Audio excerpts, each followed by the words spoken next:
मैं ब्रह्मा हूं। मैंने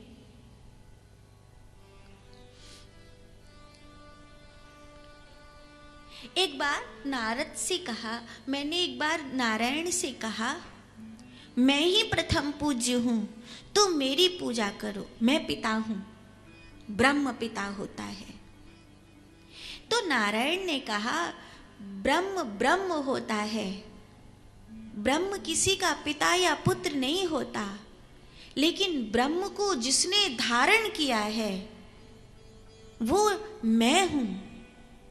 आप मेरी नाभि में से प्रकट हुए हैं, इसलिए अगर मैं आपकी पूजा करता हूं तो ये शोभनीय नहीं है। जैसे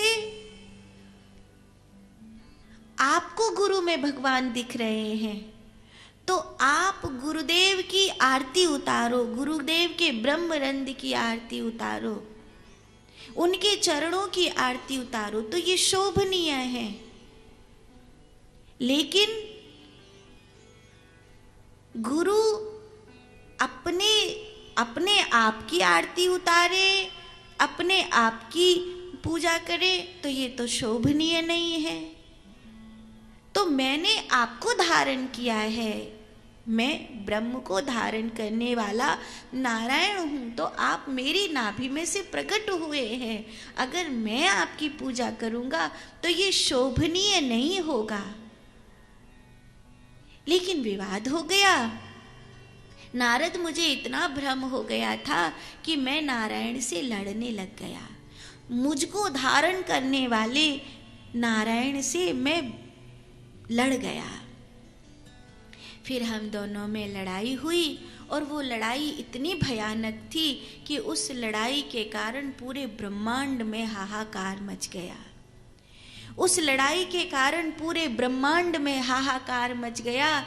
इति देवा भयं कृत्वा जगमु कैलास उत्सुकम। कैलाश पर जाकर देवता ओम ओम की ध्वनि करने लगे। ओम नमः शिवाय, ओम नमः शिवाय। कर्पूरगौरं करुणावतारं संसारसारं भुजगेन्द्रहारं सदा वसन्तं हृदयारविन्दे भवं भवामि सहितं नमामि।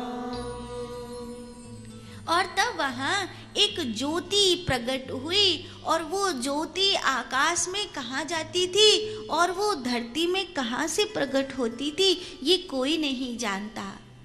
तब नारद, मैं और नारायण दोनों उस ज्योति का आदि और अंत जानने के लिए गए, लेकिन हम दोनों में से किसी को भी उस ज्योति का आदि या अंत नहीं मिला। तो ये कैसे निर्णय हो कि कौन सत्य है और कौन झूठ है? तब नारद, मैंने झूठ बोला। मैंने कहा कि मैंने इस ज्योति का आखिरी हिस्सा जान लिया है और मैंने अपने झूठ का प्रमाण देने के लिए, अपने झूठ को सत्य बनाने के लिए एक केतकी नाम के पुष्प से गवाही दिलवाई। उस पुष्प ने मेरे कहने से हाँ किया कि हाँ, ब्रह्मा जी ने इस ज्योति के अंत को देखा है। और वहाँ खड़ी हुई गौ माता से मैंने कहा, कहिए गौ माता, मैंने इस ज्योति के अंत को देखा है ना?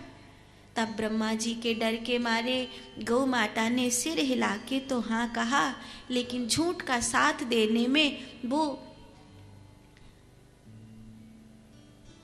अपने आप को झूठ का साथ नहीं देना चाहती थी। इसीलिए उन्होंने तुरंत अपनी पूंछ हिला करके कहा कि मैं जो कह रही हूँ वो सत्य नहीं है। आखिरकार ब्रह्मा जी का झूठ सत्य साबित तो हो गया। कहते हैं एक झूठ को भी कई बार बोला जाए तो वो भी सच जैसा जान पड़ता है। तो वो झूठ जो है वो सच साबित हो गया। परिणाम नारायण भगवान ब्रह्मा जी की पूजा करने लगे। तो उसी समय काल भैरव जो महादेव का उग्र स्वरूप है वो प्रकट हुए और उन्होंने इधर पंचमुख वाले महादेव उन्होंने ऐसा क्रोध भरे स्वर में कहा, अरे देखो तो इस ब्रह्म को पूजा करवानी है, अरे कोई इनकी पूजा तो करो। और काल भैरव ने ब्रह्मा जी के 5 मुख में से झूठ बोलने वाले उस मुख को काट दिया। ब्रह्मा जी के 4 मुख रह गए। तब यहाँ पंचानन शिव ने उन दोनों की ओर देखा और कहा, अब तो कहो सत्य क्या है। तो ब्रह्मा जी कहते हैं, मैंने उस ज्योति के अंत को नहीं देखा। तब आपका संसार पूजन नहीं करेगा। और ये केतकी, ये कभी हमारी पूजा में शामिल नहीं होगा। और ये गौ, इसके मुख का पूजन नहीं, हमेशा इसकी पूंछ के भाग का ही पूजन होगा। गौ का झूठा कोई नहीं स्वीकार करेगा। गौ को बल्कि उसका गोबर, गौमूत्र, दूध, दही, जो पूंछ वाला हिस्सा है वही। गौदान कभी गैया की गले की रस्सी पकड़ के नहीं दिया जाता। गौदान हमेशा गैया की पूंछ पकड़ के दिया जाता है। गौ किसी को अपने मुख से वैतरणी पार नहीं कराती।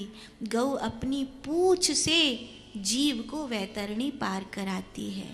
गौ माने इंद्रियां। इंद्रियों में अगर पूंछ वाला हिस्सा माने मृत्यु का भाव रहेगा तो ही ये इंद्रियां सदी हुई रहेंगी। अगर इन इंद्रियों में मुख वाला हिस्सा अर्थात जीवन का भाव रहेगा तो ये इंद्रियां सदी हुई नहीं रहेंगी। इसलिए इन इंद्रियों का हमेशा याद दिलाते रहो, मरना है, मरना है, मरना है, मरना है, मरना है। जितनी बार याद दिलाओ उतना ये इंद्रियां जो है सदी रहेंगी, नहीं तो ये इंद्रियां सदी हुई नहीं रहेंगी। ब्रह्मा जी कहते हैं, नारद इस प्रकार गौ माता तो और केतकी, नमस्ते नाथ में जन्म निष्फलम भवदाज्ञयाः सफलम क्रियते तात क्षम्यतां मम किल विषः। केतकी के पुष्प ने तो भगवान महादेव से क्षमा मांग ली, लेकिन महादेव से क्षमा मांगने के बाद भी केतकी का पुष्प शिवलिंग पर आज तक नहीं चढ़ाया जाता। केवड़े का इत्र शिवलिंग पर कभी नहीं चढ़ाया जाता। और देवताओं की पूजा में सम्मिलित हो सकता है, लेकिन केवड़ा, केतकी महादेव की सेवा में समर्पित नहीं होता है।